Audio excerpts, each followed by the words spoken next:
My mum has grabbed Meg by the collar as she claimed herself Diana Reincarnated. Shock. The first episode of Prince Harry and Meghan Markle's Netflix docuseries has dropped, and it went exactly as I thought it would. I feel extreme compassion for Harry, who's with a woman that's so manipulative that she's convinced him that she's Princess Diana Reincarnated.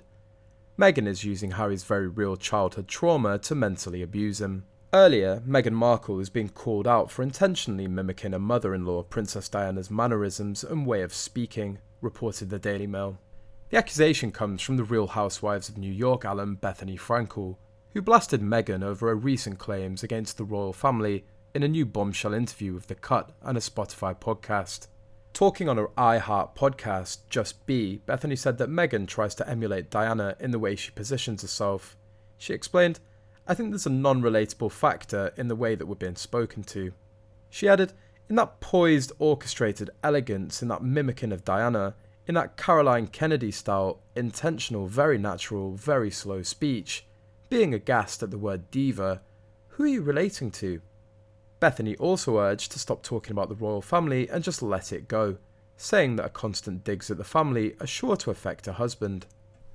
In other news, a number of revelations were made in the bombshell autobiography, including accounts of fierce rivalry with Prince William accusing Camilla of lying with the devil, and the number of people he killed while in the military. Mr. Burrell, 64, worked for Queen Elizabeth for 11 years, and was Princess Diana's butler for a decade. Paul accused Harry of having double standards when it comes to his actions compared to other people's. Mr. Burrell pointed out the Duke of Sussex's support for discussing mental health issues, and then discussing people in his book in a derogatory manner, including his matron from school, who he said was very ugly. GB News host Mr. Wooten stated that the memoir's comments show a really vile and nasty side to his character, which is anything but compassionate. The former royal staffer claimed his mother would say, "Shh, Harry, be quiet. I heard her say that so many times." She would be devastated. Harry's so wrong. Harry is viewing this through the eyes of an 11-year-old boy whose heart broke when his mother died. She would say, "Harry, be quiet because you've done enough damage.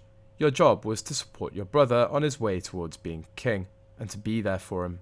That is what Diana thought. She thought that Harry would always be there for William, and that's not going to be the case. While Mr. Burrell feels qualified after working alongside Diana in her adult years to be confident in how she would react, her youngest son believes otherwise. Harry told Good Morning America that he believes his mother would be sad about the divide between himself and William, but would understand that there are certain things we need to go through to be able to heal the relationship. Mr. Burrell accused Harry of trying to have everything his own way with the memoir and the interviews. He added, "The Queen didn't pin the Royal Victorian Medal to my chest and say to me, 'Paul, this is from me and Diana for your loyal service for nothing.' I stood beside the Queen for 11 years and Diana for 10. I remain devoted to them. I'm very saddened by Harry's actions.